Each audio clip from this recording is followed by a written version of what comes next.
भाइयों, समृद्ध किसान ये मेरे YouTube चैनल पे मेरे भारत भर के सभी किसानों को मेरा प्यार भरा नमस्कार। अभी हम आए हैं ग्राम दैवत शिरपुर तहसील महाराष्ट्र में। अभी हमारे आज के समृद्ध किसान हैं पिंटू भाई। हम उनको प्यार से पिंटू भाई बोलते हैं। इनका नाम है रमेश पाटिल जी। रमेश पाटिल जी एक समृद्ध किसान है। समृद्ध किसान हम इसलिए बता रहे हैं इनको क्योंकि उनकी घर की खेती कम है, लेकिन लीज की खेती में खुद का नसीब वो आजमाते हैं।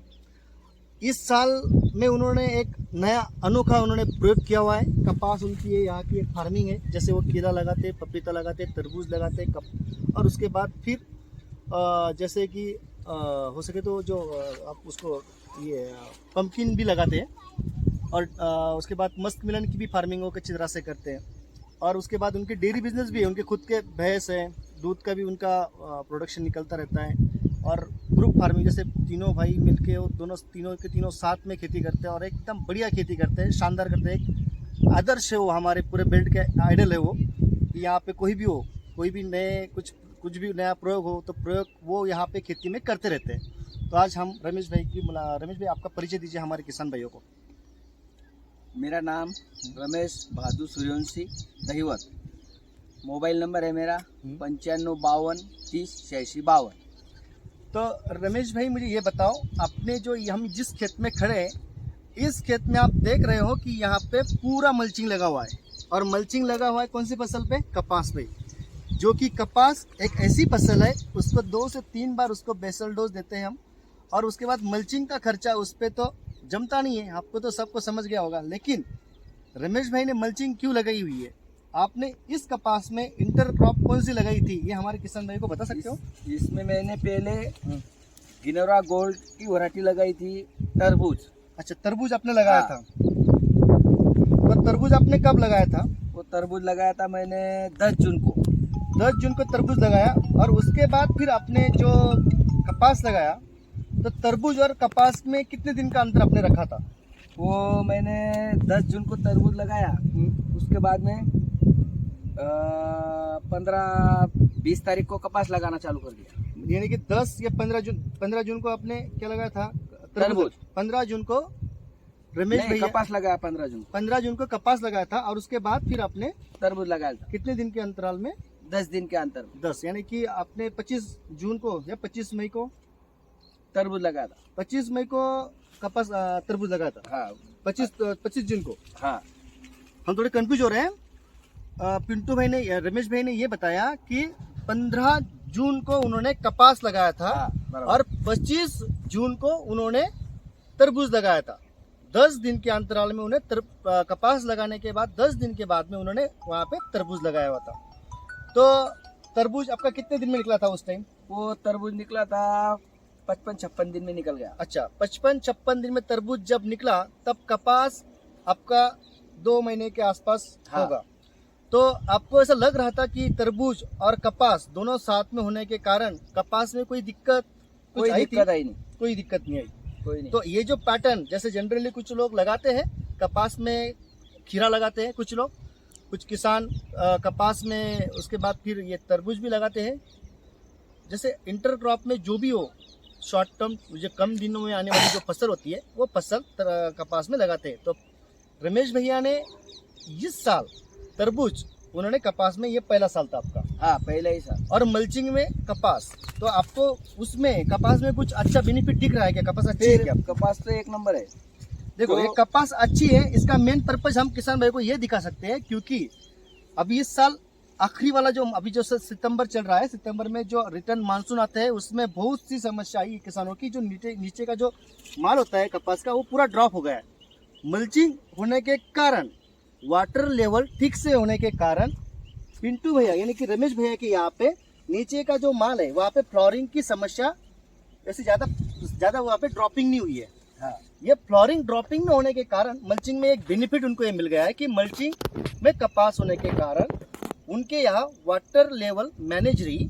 अगर ज़्यादा बारिश भी हुई तो वो रूट जोन की तरफ लगी नहीं, कपास वो सेफ रहा उनके यहाँ। इसी हिसाब से ज़्यादा बारिश में जो समस्या आने वाली थी वो समस्या उनके यहाँ पे आई नहीं।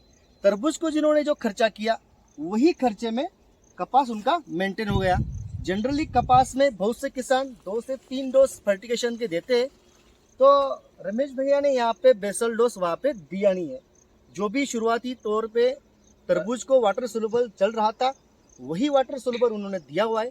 वही वाटर सोल्यूबल पे तरबूज के वाटर सोल्यूबल में आज कपास अपना मेंटेन है।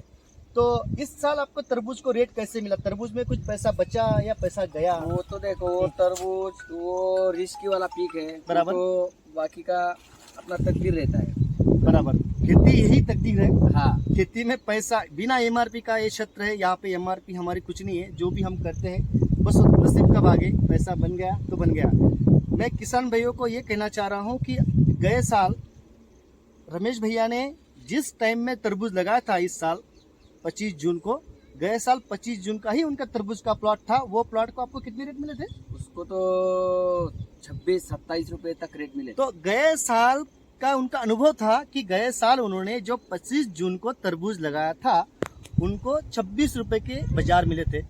तो उसी हिसाब से उन्होंने इस साल भी उन्होंने खुद की नसीब को आजमाने की कोशिश की और इस साल भी उन्होंने तरबूज लगाया था। तो तरबूज को रेट इस साल मिले, इस साल नहीं मिले।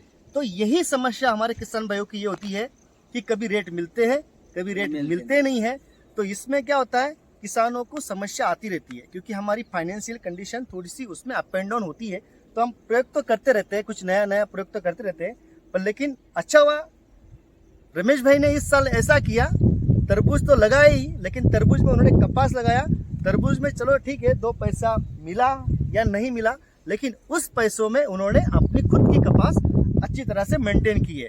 आज उनको लग रहा है कि आपको कपास में आपको कितना एवरेज आ सकता है पर एकड़, आप बता सकते हो हमारे किसान भाइयों को? आ सकता है 10 तो 12 के ऊपर ही आ जाएगा। 10 से 12 तो मेरे किसान भाइयों, ये वीडियो 15 बनाने भी आ सकता हो तो 15 भी, हाँ वो तो अच्छा उसका- माल अच्छी दिख रहा है, हाँ, कंडीशन माल तो अच्छी अच्छा है और आज की मल्चिंग पे होने के कारण हाँ। प्लॉट की कंटिन्यूटी अच्छी रहेगी, ऐसा लग रहा है। परफॉर्मेंस अच्छा है प्लॉट का। तो मेरे किसान भाइयों, ये वीडियो बनाने का और हमारे रमेश भाई को आपको मिलवाने का यही उद्देश्य था कि किसान हर साल कुछ ना कुछ नया करने की कोशिश करता है, लेकिन पर्यावरण हमें सपोर्ट नहीं करता है। एटमॉस्फेयर में कोई समस्या आ जाती है, कभी कभी फिर बोलते हैं कि आसमानी संकट और सुल्तानी संकट कब आ जाता है समझ में नहीं आता है। सुल्तानी यानी कि रेट जो आज मिलते हैं तो कल मिलते नहीं है। इस हिसाब से खुद की नसीब आजमाने की कोशिश हमारे रमेश भैया ने की, लेकिन रमेश भैया को गए साल तो वो सक्सेस हो गए थे, लेकिन इस साल वो अनफिट हो गए।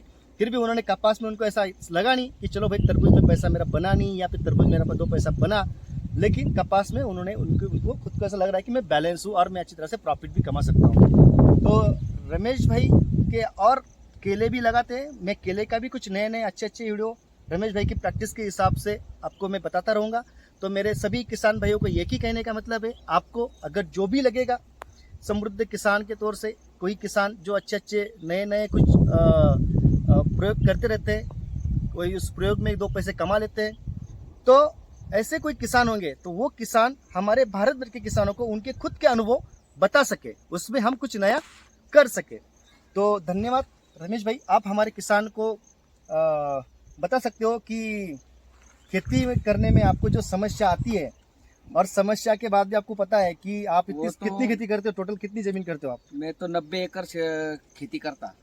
90 एकड़ खेती करते हैं हमारे रमेश भाई। और घर की खेती कितनी है आपकी? घर की मेरी खाली 10-12 एकड़ खेती है। तो देखो, 10 एकड़ खेती घर की है और 90 एकड़ खेती लीज पे करते हैं, लेकिन उनके पास जो है जज्बा, खेती करने में जो जज्बा चाहिए, जो हिम्मत चाहिए, वो हिम्मत हमारे रमेश भाई में है। और वो जिस हिसाब से उन्होंने खेती की है, उस हिसाब से जो खेती करते हैं, इस हिसाब से जज्बा अपने आप आ जाता है और उस हिसाब से वो पूरी तरह से कॉन्फिडेंट रहते हैं खेती करने में।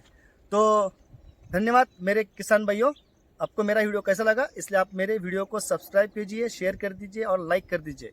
और समृद्ध किसान में मैं आपको और अगला वीडियो अच्छे अपने देश के, हमारे भारत के जो भी समृद्ध किसान अच्छे नए होंगे, उनको मैं मिलवाने की कोशिश करता रहूँ।